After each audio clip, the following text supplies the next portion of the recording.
আসসালামু আলাইকুম। চলে এসেছি নতুন একটি রেসিপি নিয়ে। অনেক তো খেয়েছেন ঝাল ঝাল গরুর মাংসের সাদা ভুনা, গরুর মাংসের কালা ভুনা, গরুর মাংসের কোরমা। তাই আজকে আমরা করব গরুর মাংসের কোফতা কারি। রেসিপিটি শুরু করা যাক। প্রথমে মাংসটাকে ছোট ছোট করে কেটে ভালো করে ধুয়ে নিতে হবে। এরপর ব্লেন্ডারে মাংসটাকে কিমা করে নিব। এরপর দিয়ে দিব আদা পেস্ট, রসুন পেস্ট, এক পিস পাউরুটি পানিতে ভিজিয়ে নরম করে দিয়ে দিব। এবার দিব পেঁয়াজ কুচি। পেঁয়াজটাকে একটু চিকন চিকন করে কেটে নিয়েছি। দিয়ে দিব মরিচ কুচি। এরপর দিব ধনেপাতা কুচি, স্বাদ মতো লবণ, 2 টেবিল চামচ কর্নফ্লাওয়ার, সামান্য জিরার গুঁড়া, গরম মশলার গুঁড়া। এরপর সবকিছু একসাথে ভালো করে মিশিয়ে নিব। আপনারা চাইলে এভাবে মিটবল গুলো বানিয়ে ডিপ ফ্রিজে সংরক্ষণ করতে পারেন। যখন খুশি ফ্রিজ থেকে নামিয়ে রান্নার বাকি প্রসেস গুলো করলেই কমপ্লিট হয়ে যাবে কোফতা কারি। আমার সবগুলো উপকরণ একসাথে ভালো করে মিশিয়ে নেওয়া হয়ে গেছে। এখন ছোট ছোট বল বানিয়ে নিব। বলগুলো একটু ছোটই বানাতে হবে, না হলে ভিতরে মশলা ঢুকবে না। এবার এক এক করে তৈরি করে নিব সবকটি মিটবল।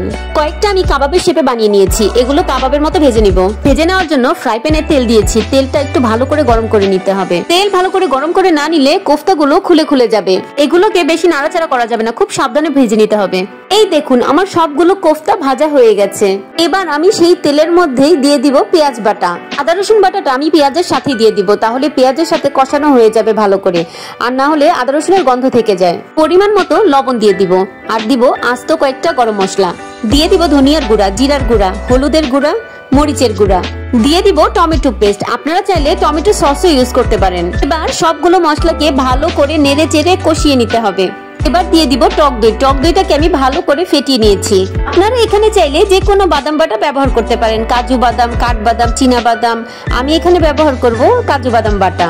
এরপর ঢেকে মশলাটাকে আরো কিছুক্ষণ কষিয়ে নিতে হবে তেল উঠে আসার আগ পর্যন্ত।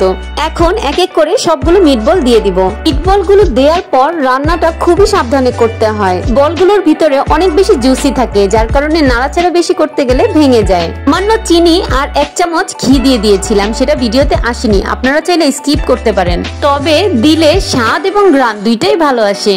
তৈরি হয়ে গেল আমার মজাদার গরুর মাংসের কোফতা কারি। আপনারা চাইলে পোলাও, ভাত, পরোটা, নান, রুটি যে কোনো কিছু দিয়ে খেতে পারেন। খেতে ভীষণ মজা। আলহামদুলিল্লাহ অনেক বেশি সুস্বাদু হয়েছে খাবারটা। আপনারাও বানিয়ে বাসার সবাইকে চমকে দিন। রেসিপিটি ভালো লাগলে লাইক, কমেন্ট, শেয়ার দিয়ে পাশে থাকবেন। আবার হাজির হব নতুন কোনো রেসিপি নিয়ে। আজ এ পর্যন্তই। ভালো থাকবেন সবাই। আল্লাহ হাফেজ।